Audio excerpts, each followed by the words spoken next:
बिस्मिल्लाहिर्रहमानिर्रहीम। नाज़रीन अस्सलाम वालेकुम, मैं हूँ इमरान वसीम। नाज़रीन आज 8 मई है, दिन है एतवार का और साल 2022। आज के प्रोग्राम में 6 बड़ी अहम ख़बरों पर आप नाज़रीन के साथ गुफ्तगू करेंगे। 3 ख़बरें हमारी सियासी महाज से हैं, 3 ख़बरों का ताल्लुक़ अदालती महाज से है। तो अदालती महाज की ख़बरों से गुफ्तगू का बाकायदा आगाज़ करते हैं। सबसे पहले नाज़रीन, सुप्रीम कोर्ट ऑफ पाकिस्तान में जो सदर मुमलिकत आरिफ अलवी की जानिब से आर्टिकल 63A की तशरीह का जो रेफरेंस अदालत उज़्मा को भेजा गया था, कल सुप्रीम कोर्ट का 5 रुकनी बेंच इस सदारती रेफरेंस पर दोबारा से समाअत का आगाज़ करने जा रहा है। इस रेफरेंस में नाज़रीन जो साबिक़ अटॉर्नी जनरल खालिद जावेद खान साहब थे, वो अपने दलाइल मुकम्मल कर चुके हैं। सियासी जमातों के वकला के दलाइल मुकम्मल हो चुके हैं, PTI के दलाइल मुकम्मल हो चुके हैं और कल नाज़रीन मुसम्मिक नवाज़ के वकील मखदूम अली ख़ान अपने दलाइल का आगाज़ करेंगे। 5 रुकनी बेंच के सरबराह chief justice of Pakistan justice Umar Ata Bandial हैं। उनके साथ बेंच में justice Ijazul Ahsan, justice Mazhar Alam Miankhel, justice Munib Akhtar और जस्टिस जमाल खान मंदोखेल शामिल हैं। ये जो नाज़रीन रेफरेंस सदर मुमलिकत आरिफ अलवी की जानिब से भेजा गया था, गो के इमरान खान के ख़िलाफ़ तहरीक के अदम एतमाद कामयाब हो चुकी है। इमरान खान वज़ीर आज़म नहीं रहे, शहबाज शरीफ वज़ीर आज़म बन चुके हैं, लेकिन अब भी इस सदारती रेफरेंस की जो इम्पोर्टेंस है वो अपनी जगह पर मौजूद है, क्योंकि अदालत ने इस सवाल का जवाब देना है जो सदर मुमलिकत ने इस रेफरेंस में अदालत से पूछा है कि आया कि आर्टिकल 63A के मुताबिक जो मुनर्रिफ अरकान हैं उनकी जो डिस्क्वालिफिकेशन है उसकी मयाद क्या होगी। क्या पार्टी डायरेक्शन की वायलेशन करने वाले, पार्टी डायरेक्शन को टोट ना करने वाले जो मुनर्रिफ अरकान हैं उनकी जो नाहली है वो ताहयात होगी या उनकी नाहली जो है वो स्पेसिफिक पीरियड के लिए होगी। तो इस सवाल का जवाब अदालत ने देना है, क्योंकि पाकिस्तान तहरीक इंसाफ के जो मुनर्रिफ अरकान हैं, अरकान कौमी असम्बली हैं, अरकान पंजाब असम्बली हैं, उनके खिलाफ जो रेफरेंस है साबिक़ वज़ीर इमरान खान का वो इलेक्शन कमीशन ऑफ पाकिस्तान में ज़ेर इल्तवा है। तो अभी भी इस रेफरेंस की जो इम्पोर्टेंस है वो अपनी जगह पे मौजूद है। दूसरी जो अदालती महाज से ख़बर है नाज़रीन, जो शहबाज शरीफ की जानिब से साबिक़ MNA हनीफ अब्बासी को अपना मुआवन ख़ुसूसी बनाने का फ़ैसला किया गया, इस फ़ैसले को नाज़रीन यानी हनीफ अब्बासी को जो मुआवन ख़ुसूसी शहबाज शरीफ ने बनाया है, इस फैसले को इस्लामाबाद हाई कोर्ट में एक पाकिस्तान तहरीक इंसाफ के सपोर्टर शहरी की जानिब से जो है वो चैलेंज किया गया। कल नाज़रीन इस्लामाबाद हाई कोर्ट में इस दरख्वास्त पर समाअत होने जा रही है। इस दरख्वास्त में इस्लामाबाद हाई कोर्ट के सामने मुद्दा ये उठाया गया है कि जो हनीफ अब्बासी हैं उन्हें एफिड्रीन केस में सज़ा दी गई, वह सज़ा याफ्ता है, उनकी सज़ा सस्पेंड हुई है और सस्पेंड होने से वो जो मुआवन ख़ुसूसी उन्हें बनाया गया है उनको मुआवन ख़ुसूसी नहीं बनाया जा सकता। अब देखते हैं कि इस्लामाबाद हाई कोर्ट कल इस केस के ऊपर पहली समाअत में क्या डायरेक्शन जारी करती है, क्या फ़ैसला जारी करती है। आया कि इस दरख्वास्त को काबिल समाअत होने से मुतल्लिक़ अदालत कोई फ़ैसला देती है, इस दरख्वास्त को काबिल समाअत करार देती है, तो कल इस्लामाबाद हाई कोर्ट में इस दरख्वास्त पर जो समाअत होगी उससे कल की अदालती कार्रवाई से या जो मुस्तकबिल है हनीफ अब्बासी का बतौर मुआवन ख़ुसूसी उसका कल की अदालती कार्रवाई से पता चल जाएगा। अब जो तीसरी अदालती महाज से ख़बर है उस खबर का ताल्लुक़ नाज़रीन साबिक़ वज़ीर आज़म इमरान खान साहब के साथ है। कल नाज़रीन इमरान खान साहब ने जो तारिकीन वतन के साथ ओवरसीज़ पाकिस्तान के साथ खिताब किया है उसमें इमरान खान साहब ने यह कहा है कि मुल्क के लूटने वालों को मनसूबे के तहत सज़ा नहीं दी गई। अब खान साहब कहते हैं सज़ा नहीं सुनाई गई, जबकि एहतसाब अदालत ने नवाज शरीफ को एवनफील्ड रेफरेंस में सज़ा सुनाई, मरीम नवाज़ को सज़ा सुनाई, कैप्टन सफदर को सज़ा सुनाई गई और इसी तरीके से अल अज़ीज़िया रेफरेंस में भी नवाज शरीफ को एहतसाब अदालत की जानिब से 10 साल की या 7 साल की सज़ा सुनाई गई। खान साहब कहते हैं कि सज़ा नहीं सुनाई गई, लेकिन यहाँ पर हमारे पास जो हक़ाइक़ हैं वो ये बताते हैं कि नवाज शरीफ को, शरीफ ख़ानदान को एहतसाब अदालतों से सज़ाएँ हुई हैं। लेकिन अगर खान साहब की इस बात को थोड़े लम्हे के लिए, कुछ लम्हे के लिए सच भी मान लिया जाए, फ़र्ज़ भी कर लिया जाए कि ऐसा हुआ है,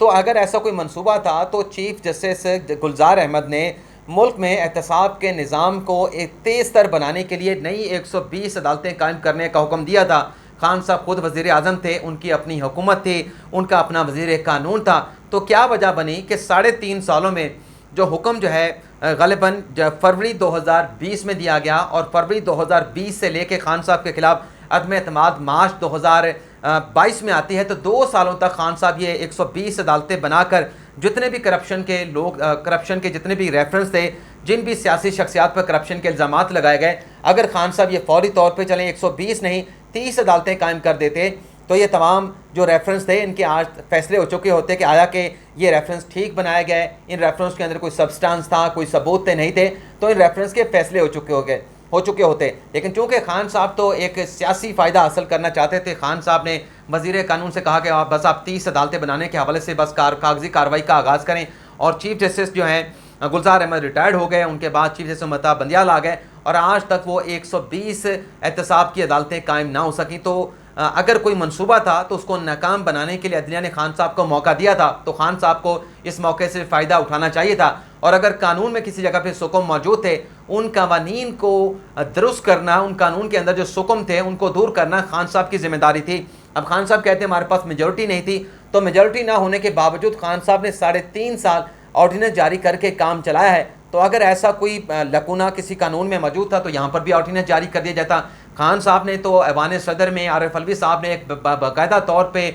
एक बहुत बड़ी फैक्ट्री जो माजी में नहीं देखी गई कि एक बहुत बड़ी फैक्ट्री सदारती ऑर्डिनेंस जारी करने से मुतल्लिक बना रखी थी, तो यहाँ पर भी जारी कर देते तो आज ये शिकवा खान साहब को करने का मौका ना मिलता। लेकिन चूँकि खान साहब ने सियासी जो है वो फ़ायदा उठाना होता है सियासी हालात से, तो अब भी लगता है कि खान साहब इसी किस्म का कोई फ़ायदा जो है वो उठाना चाह रहे हैं। अभी कल जो मियाँ वाली के जलसे में खान साहब कह रहे थे कि ये जो मेरे सियासी मुखालफिन हैं मुझे कहते हैं, जब न्याजी कहते हैं तो मुझे अच्छा लगता है। तो मैं इस हवाले से भी एक और चीज़ आप नाज़रीन के साथ में शेयर कर लेता हूँ कि माजी में खान साहब ने खुद एक नोटिफिकेशन, जब वो वज़ीर आज़म बने थे, अपने वज़ीर आज़म बनने के बाद उन्होंने मुतल्लिका वजारत से ये नोटिफिकेशन जारी करवाया था कि जिस जगह भी मेरा नाम लिखा जाए इमरान अहमद खान न्याजी ना लिखा जाए, बल्कि मेरा नाम खान साहब ने ये नोटिफिकेशन जारी करवाया था कि मेरा नाम सिर्फ इमरान खान लिखा जाए। ये नोटिफिकेशन नाजरीन 18 अगस्त को इमरान खान साहब वज़ीर आज़म मुंतखब हुए थे और 20 अगस्त 2018 को काबीना डिवीजन ने यह बाज़ाब्ता तौर पर नोटिफिकेशन जारी किया था कि वज़ीर आज़म की हदायत यह है कि तमाम सरकारी ख़तों किताबत में उनका पूरा नाम इमरान अहमद खान न्याजी लिखने के बजाय सिर्फ इमरान खान लिखा जाए। अब खान साहब की हकीकत मैंने आपको बता दी है कि खान साहब कितने मुस्तकिल मिजाज हैं। 18 अगस्त को 2018 को वज़ीर आज़म बनते हैं और 20 अगस्त को नोटिफिकेशन जारी करवा देते हैं कि मेरा नाम सिर्फ इमरान खान लिखा जाए, इमरान अहमद खान न्याजी मेरा नाम ना लिखा जाए। अब मियाँ वाली के जलसे में फुदू लगाने की कोशिश की जा रही है, आवाम को एक जो है एक नया एक बयानिया बेचने की कोशिश की गई कि मुझे मुखालफिन जो न्याजी कहते हैं मुझे बहुत अच्छा लगता है, बहुत अच्छा लगता है। तो जब 2018 में आप वज़ीर आज़म बनने थे तो फिर आपको अपनी जो ज़ात है, आपकी जो कौम है, अपने नाम के साथ आपने न्याजी लिखवाना क्यों ख़त्म किया था? क्यों बाज़ाब्ता तौर पे काबीना डिवीजन की जानिब से ऐसा नोटिफिकेशन जारी किया गया था? और अगर आपको आपके इल्म में लाई बगैर जारी किया गया था तो 3.5 साल आपकी लाइल्मी ऐसी थी कि आपको इस नोटिफिकेशन का पता नहीं चल पाया। तो ये अदालती महाज से हमने आपके साथ जो खबरें शेयर करनी थी वो तो खबर शेयर कर दी। अब जो वज़ीर आज़म ने एक फ़ैसला किया है कि नसरीन जलील साहिबा MKM की जानिब से उनका नाम भेजा गया, 5 लोगों का पैनल भेजा गया, उसमें नसरीन जलील को गवर्नर सिंध बनाने के हवाले से जो है एक एडवाइस वज़ीर आज़म ने सदर मुमलिकत को भिजवाई है। उसके ऊपर अब शोर व शराबा शुरू हो गया है, चीखला चिल्लाना शुरू हो गया और माजी का एक खत नसरीन जलील साहिबा का जो है वो ट्विटर के ऊपर जो है वो PTI लेके आई है। अब सवाल ये पैदा होता है कि अगर MKM मुहब्बे वतन नहीं थी तो 3.5 साल आप इसे हुकूमत में लेके बैठे रहे, 3.5 साल MKM की 7 सीटों के साथ आप हुक्मरानी करते रहे, हुकूमत चलाते रहे, इमरान खान वज़ीर आज़म बनते रहे, तब आपको इस लेटर का ख्याल नहीं आया। चले नसरीन जलील साहिबा जो है रुकने पार्लिमान नहीं थी, लेकिन कम अज़ कम आप MKM से ये तो कह सकते थे कि ये जो ख़त लिखा गया है इस ख़त से मुतल्लिक़ कोई MKM तरदीद जारी कर दे, कोई वजाहत जारी कर दे, इस ख़त को विड्रॉ कर लिया जाए। लेकिन आपको तब ख्याल नहीं आया क्योंकि आपको उस वक्त MKM के 7 वोटों की ज़रूरत थी। आज जब MKM को सिंध में गवर्नरशिप मिली है, वैसे आपको ये भी बता दें नाज़रीन को कि जब ये अदम एतमाद की तहरीक का मामला चल रहा था तो तब MKM को हुकूमत की जानिब से इमरान खान की जानिब से भी गवर्नरशिप की ऑफ़र की गई थी। तो जब अगर अदम एतमाद की तहरीक कामयाब ना होती तो MKM नसरीन जलील का नाम देती, तो क्या किसी में जुर्रत थी कि वो नसरीन जलील के नाम से इख्तलाफ कर सकते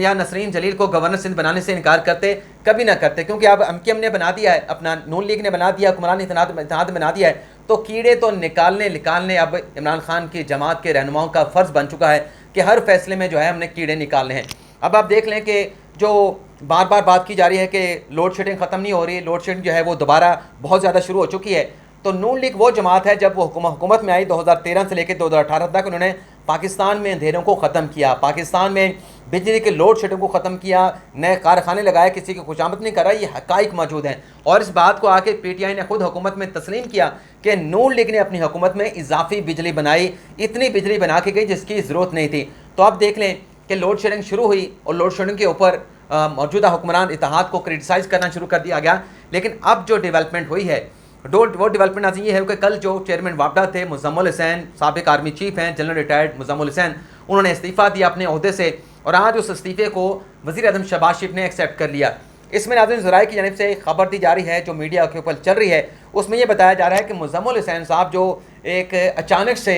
हुकूमत ने तो फैसला किया था कि हम ईद के दिनों में लोड शेडिंग नहीं करेंगे, लेकिन लोड शेडिंग होती रही। तो ये जो लोड शेडिंग होती रही तो हुकूमत तक ये इतलात पहुँचे कि लोड शेडिंग क्यों हो रही है, किस वजह से हो रही है, इसके पीछे ज़िम्मेदार कौन है। तो बताया जा रहा है कि ये जो मुज़म्मिल हुसैन साहब जो कि चेयरमैन वापडा हैं, जिन्हें नून लीग ने अपने 2016 के दौर में लगाया था, लेकिन खान साहब ने उन्हें मज़ीद एक्सटेंशन दे दी थी, तोसी दे दी थी। तो ये लोड शेडिंग की जो खुरा था, जो ताने बाने थे, वो चेयरमैन वापडा तक जा रहे थे। तो मुज़म्मिल हुसैन से कहा गया कि आप अपने ओहदे से रिज़ाइन कर जाएँ, बजाय इसके कि हुकूमत आपको डी नोटिफाई कर दे, आपको ओहदे से ख़त्म कर दें। और मज़ीद ये भी ख़बरें इतलात सामने आ रही हैं, ज़राए की जानिब से बताया जा रहा है कि मैसेंजर का किरदार, पैगाम रसा का किरदार भी, क्योंकि इमरान खान को बड़े करीब थे मुज़म्मिल हुसैन साहब, तो उनके साथ कुछ बाहर के शहरों से पैगाम रसानी का काम भी कर रहे थे। तो उस पैगाम रसानी को ख़त्म करने के लिए और जिस तरीके से कौमी सलामती के इदारों से मुतल्लिक़ एक बयानिया बना के उन्हें मलाइन किया जा रहा है और भारत के एजेंडे को, भारत को खुद किया जा रहा है, तो उनके ख़िलाफ़ भी, उन तमाम किरदारों के ख़िलाफ़ तमाम जो ऐसे लोग हैं जो पैगाम रसानी का काम कर रहे थे और एक कंपेन पाक फ़ौज और कौमी सलामती के इदारों के ख़िलाफ़ चलाए गए, उनके खिलाफ ऑपरेशन क्लीन अप जो है वो शुरू कर दिया गया है। और इसमें मज़ीद खबर बताई गई है कि आइंदा आने वाले दिनों में, यानी मुज़म्मिल हुसैन का इस्तीफ़ा तो आ चुका है, अगला इस्तीफ़ा पर बताया जा रहा है कि एक और पार्लिमानी शख्सियत हैं, बड़े अहम ओहदे पे बैठी हैं, उनका इस्तीफ़ा आ सकता है। और ये भी बताया गया है कि एक बड़ी शख्सियत जो है वो कबल अज़ वक्त जो है रिटायरमेंट का ऐलान कर सकती हैं, उन्हें कबल अज़ वक्त जो है वो रिटायर किया जा सकता है। अब वो शख्सियत कौन सी है, पार्लिमानी शख्सियत से मुतल्लिक़ तो मेरे ख्याल से आप नाज़रीन करीब करीब पहुँच चुके होंगे कि ये इतलात आ रही हैं कि बलोचिस्तान से उनका ताल्लुक़ है, उनका इस्तीफ़ा आ सकता है। लेकिन ये जो बड़ी शख्सियत हैं, ये बड़े सियासत में इन्वॉल्व रही हैं। वैसे तो सियासी शख्सियत नहीं है, लेकिन सियासत में इनका बड़ा अहम किरदार रहा। मौजूदा हुक्मरान जमात मुख्तलिफ जलसों में इनका नाम लेते रहते हैं। तो अब ये भी खबरें सामने आ रही हैं कि किसी बड़ी शख्सियत का इस्तीफ़ा जो है वो कबल अज़ वक्त रिटायरमेंट उनकी हो सकती है, वो कबल अज़ वक्त रिटायरमेंट ले सकते हैं। अब देखते हैं कि इस हवाले से क्या चीज़ें चल रही हैं, क्या डेवलपमेंट होती है। लेकिन जो तीसरी हमारी सियासी खबर है वो नाज़रीन ये है कि जो आज सियासी के साथ साथ ये अस्करी खबर भी है, सियासी कम आप इस्टेब्लिशमेंट की खबर भी कह सकते हैं कि आज इस्टेब्लिशमेंट की जानिब से एक ICPR की जानिब से एक एलामिया जारी किया गया है, जिसमें ये कहा गया है, या मैं आपको पढ़ के सुना देता हूँ, जो ICPR का एलामिया है कि मुसल्लह अफवाज को सियासी गुफ्तगू में घसीटने की कोशिश जारी है। अच्छा, जो समी इब्राहिम से मुतल्लिक़ और इमरान रियाज खान से मुतल्लिक़ खबर है उस पर भी मैं आता हूँ। तो यहाँ पे ये कहा गया है ICPR की प्रेस कॉन्फ्रेंस में कि अफवाज को मुल्क की मफाद में सियासी गुफ्तगू से दूर रखा जाए। और इसमें मज़ीद कहा गया है कि पाक फ़ौज और उसकी क़यादत को सियासी मामलात में घसीटने की दानिस्ता कोशिश की गई है, जिस तरह कोशिश की जा रही है। कुछ सियासी शख्सियात, चंद सहाफ़ी और तजियाकार सोशल मीडिया और दीगर फोरम पर अफवाज को सियासत में घसीटने की कोशिश कर रहे हैं, सियासत में घसीट रहे हैं। तो फ़ौज ने कहा है, ICPR ने कहा है, और ICPR का बयान नाज़रीन जनरल बाजवा का बयान होता है। तो इस एलामिया में मज़ीद ये कहा गया है कि हकीकत के बरखिलाफ़ हद तक अमेज़ और इश्तियाल अंगेज़ बयानात नहायत ही नुकसानदेह हैं। मुल्क के बेहतरीन मफाद में है कि मुसल्लह अफवाज को ऐसी गैर कानूनी और गैर अखलाकी अमल से दूर रखा जाए। ये हमारी तीसरी जो खबर है, सियासी खबर, जो समी इब्राहिम और इमरान रियाज खान साहब से मुतल्लिक़ है। नाज़रीन, FIA ने उनके खिलाफ जो उनका एक वीडियो क्लिप सोशल मीडिया पे आया, उस वीडियो क्लिप की रोशनी में उनके खिलाफ कार्रवाई का आगाज़ कर दिया है। 13 मई को बुलाया गया है, लेकिन आज FIA का एक और लामिया जारी किया गया है, जिसमें यह कहा गया है कि समी इब्राहिम, जिन्होंने कौमी सलामती के इदारों के खिलाफ बात की, पाक फ़ौज के जवानों को फ़ौज में बगावत करने पे उकसाया, उनके खिलाफ कार्रवाई का आगाज़ कर दिया गया है। और मुनासिब ये रहेगा समी इब्राहिम के लिए कि वो FIA में पेश हों, क्योंकि अब्रॉड में, बैरून मुल्क में उन्होंने ये वीडियो क्लिप बनाकर सोशल मीडिया पे वायरल किया है। तो उनके लिए मफाद में ये है कि वो अपनी आके बेगुनाही FIA के सामने साबित करें, और अगर वो अपनी बेगुनाही को साबित नहीं करते तो उनके खिलाफ जो है साइबर क्राइम विंग पी का कानून के तहत मुकदमे का इंदराज किया जाएगा, उनके खिलाफ प्रोसिक्यूशन की जाएगी और उनके खिलाफ मुतल्लिका अदालत में जो कानूनी चाराजोई है उसका आगाज़ किया जाएगा। और साथ इस प्रेस रिलीज में FIA ने यह भी कह दिया है कि नाम जो है वो ECL में समी इब्राहिम का डाल दिया गया है और उनके पाकिस्तान वापस लाने के लिए इंटरपोल से भी रिजू किया जाएगा। इसी तरीके से ओवरसीज़ पाकिस्तानियों को भी ऐसी डायरेक्शन जारी की गई है कि फ़ौज के खिलाफ इश्तियाल फैलाने के हवाले से किसी किस्म का बयान देने से गुरेज करें, और अगर ऐसा कोई बयान ओवरसीज़ की जानिब से दिया गया तो उसके खिलाफ भी एक्शन हो सकता है, उसका नाम ECL में डाला जा सकता है, उसे इंटरपोल के ज़रिए वापस लाया जा सकता है। अब नाज़रीन, ये भी बताया जा रहा है कि जो एंकर इमरान रियाज खान हैं वो भी जो कौमी सलामती के इदारों से मुतल्लिक बात कर रहे हैं, आइंदा आने वाले दिनों में FIA उनके खिलाफ भी क्रैकडाउन करने जा रहा है, उनके खिलाफ भी मुमकिन तौर पर FIA के साइबर क्राइम विंग में कार्रवाई हो सकती है। उन्होंने क्योंकि जो इमरान रियाज खान ने बात की अपने यूट्यूब चैनल के ऊपर, उसमें भी कौमी सलामती के इदारों से मुतल्लिक कुछ ऐसी बातें हैं जो FIA समझता है, जो ज़राए बता रहे हैं कि उस पर FIA का केस बनता है, FIA उस पर एक्शन लेके कार्रवाई जो है वो शुरू कर सकता है। तो ये नाज़रीन आज का हमारा प्रोग्राम, आपसे इजाज़त चाहेंगे। अल्लाह ताला आपका हामी नासर हो, दुआ में याद रखिएगा। अल्लाह हाफिज़।